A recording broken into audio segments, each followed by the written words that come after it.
تو بھائی میں یہ کہتا ہوں کہ آپ اس بحث سے نکل جائیں کہ میں اچھا ہوں یا برا ہوں. میں آپ کو یہ تو نہیں کہہ رہا کہ مجھے ووٹ دیں,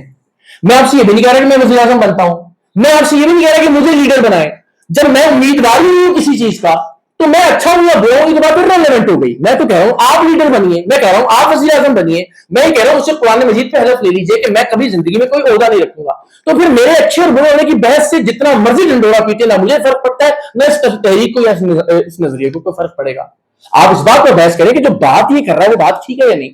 یا تو میں کہہ رہا ہوں نا کہ جی مجھے ووٹ دیجیے تو آپ میرے کریکٹر کو, یہ کہ میں اسٹیبلشمنٹ کا ہوں, میں بکاؤں ہوں, میں ٹاؤٹ ہوں, میں اس کے لیے صحافی ہوں وغیرہ وغیرہ, یہ جج کیجیے, اس کے بعد فیصلہ کریں گے ہمیں اس کو ووٹ دینا یا نہیں دینا. لیکن جب میں بات ہی کہہ رہا ہوں کہ نوجوانوں کو آگے آنا چاہیے, اور یہ بھی نہیں کہہ رہا کہ کسی پارٹی کے خلاف ہے یہ کیمپین, کیونکہ آج اگر یہ بات شروع ہوئی ہے تو کل کوئی عمران خان کے مقابلے میں تھوڑے کھڑا ہو جائے گا بھائی. وقت لگے گا, یونین کاؤنسل سے پریزیڈنٹس منتخب ہونا شروع ہوں گے, تحصیل میں آئیں گے, اس کے بعد ڈسٹرکٹس میں آئیں گے, اس کے بعد ڈویژنز میں آئیں گے, اس کے بعد صوبوں میں آئیں گے, صوبوں کے صدور میں سے کوئی ایک نوجوان پاکستان کا چیئرمین ہوگا اس پارٹی کا. ٹو ٹیک ٹائم, وقت لگے گا اس کو اسٹیبلش ہونے میں. کیوں انسیکیور ہو گیا ہے سارے اس بات سے, یہ کس کے خلاف ہو سکتی ہے بات. اور خان صاحب ہر پارٹی کے معاملے میں آپ یہ دیکھیے, کیونکہ انسیکیورٹی ذرا زیادہ پی ٹی آئی کے اکاؤنٹ سے شو ہو رہی ہے, تو میں کہتا ہوں کہ بھائی آپ خان صاحب اس کی مثال لے لیں. میں once again nothing against any one, Imran Khan صاحب کی زندگی میں ایسے ایسے کارنامے ہیں کہ جو شاید کوئی اور سر انجام نہیں دے سکتا. نمل کی مثال ہے, شوکت خانم ہے, ورلڈ کپ جیتنا ہے, پولیٹیکل پارٹی میں بہت سارے سٹینڈرڈز انہوں نے سیٹ کیے ہیں. بنیادی باتوں پہ اختلاف ہو سکتا ہے اور وہ اختلاف کا اظہار بھی کرتا ہوں, تعریف بھی کرتا ہوں, لیکن خان صاحب کی زندگی کی مثال لے لیتے ہیں. آپ کہتے ہیں کہ جی خان صاحب کے ہوتے ہوئے کوئی خبردار ایسی بات بھی نہ کرے. قائد اعظم علیہ الرحمہ ان کے بعد بڑی شخصیت مانتے ہیں خان صاحب کو, ان کے فالوور. ایسے ہی جی قائد اعظم کی شخصیت سے ہم نے ساری امیدیں, ساری امنگیں وابستہ کر لی, صرف ان کی ذات کے گرد ہم نے پورے کا پورا اپنا جو امید کا نظام تھا وہ قائم کر لیا. اور جب قائد اعظم تشریف لے گئے اس دنیا سے, تو چونکہ ان کی زندگی میں, ان کی موجودگی میں ہم نے کوئی پیرل نظام, کوئی سسٹم نہیں بنایا تھا, ہم ایسا کولیپس ہوئے کہ ہم آج تک واپس نہیں, ٹھیک ہے جی, ہم اس طرح سے بری طرح سے گرے کہ آج تک سنبھل نہیں پائے ہیں. تو اسی طرح سے میں کہتا ہوں کہ بھائی اگر آپ عمران خان صاحب کو بھی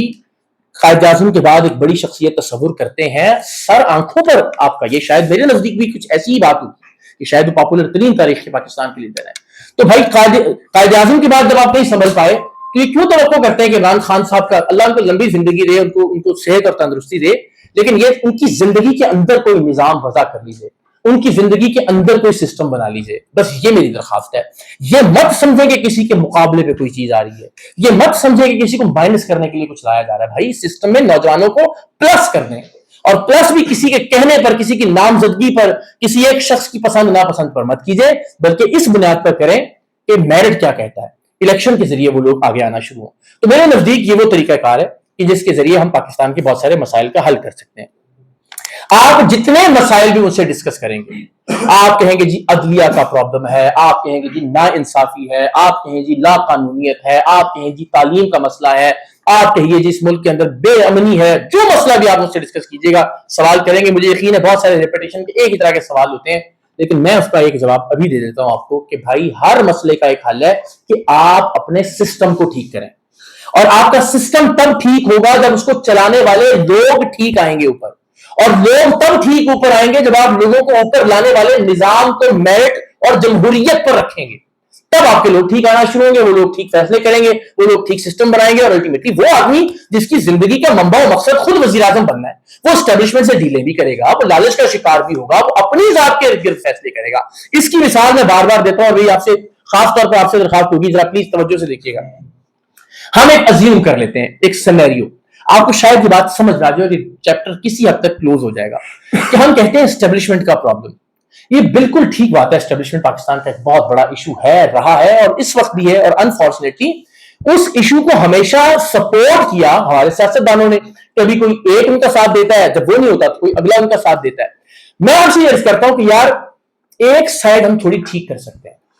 اور وہ اس طرح سے ہو سکتی ہے. اس کی ایگزامپل دیکھیے گا. اب فار ایگزامپل انیب جو ہے, یہ ایک ایسے شخص ہیں جو وزیر اعظم بننا چاہتے ہیں, اور خدا نخواستہ میں ہوں جو اسٹیبلشمنٹ ہوں, ٹھیک ہے, ذرا اس کو سوچیے گا. انیب میرے پاس آتے ہیں, یا میں ان کو کہتا ہوں کہ یار چلے وزیر اعظم بناتے ہیں آپ کو, اور میں کہتا ہوں بھائی یہ کام آپ کریں گے تو میں آپ کو وزیر اعظم بنا دوں گا, اسٹیبلشمنٹ, ٹھیک. اور ان کے پیچھے ایک ذہنی غلاموں کی ایسی پولیٹیکل پارٹی موجود ہے, جس طرح کی آج کل کی پولیٹیکل پارٹیاں ہیں, اور ان کو پتا ہے کہ میں جب واپس جاؤں گا اور ان کو کہوں گا کہ جنرل باجوہ جمہوری ہے، یہ کہیں گے جنرل باجوہ جمہوری ہے. جب میں ان کو کہوں گا کہ جنرل باجوہ غدار اور میر جعفر اور میر صادق ہیں، یہ سارے کہیں گے کہ جنرل باجوہ میر جعفر اور میر صادق ہیں. میں یہ انیب کو لگتا ہے کہ میں باہر جاؤں گا اور نواز شریف صاحب کی طرح کہوں گا کہ ہم نے جنرل ضیاء کے مشن کو آگے بڑھانا ہے، یہ سارے کہیں گے ہم نے جنرل ضیاء کے مشن کو آگے بڑھانا ہے. ان کو پتا ہے کہ میرے کسی فیصلے کے خلاف کوئی آواز نہیں اٹھے گی، اور ان کو پتا ہے کہ میرے کسی فیصلے کو انڈو کرنے کا کسی کے پاس اختیار نہیں ہے، تو یہ مجھ سے ڈیل کر کے اپنی مرضی کی اپنی خواہش اقتدار کے مطابق اٹھیں گے، باہر جائیں گے اور آپ کو کہیں گے اسٹیبلشمنٹ تو بہت اچھی ہوتی ہے، اسٹیبلشمنٹ کی تو کیا بات ہے، جنرل باجوہ تو بہت جمہوری اور سلجھے ہوئے ہیں، یا جنرل ضیاء کا مشن ہم نے آگے بڑھانا ہے، یا وہ ڈیڈی جس طرح کہتے تھے ماضی میں. تو جب ایک آدمی کو پتا ہے کہ اس کے خلاف کوئی بات نہیں کر سکتا پارٹی میں، تو وہ بار بار اسٹیبلشمنٹ کی طرف جاتا ہے.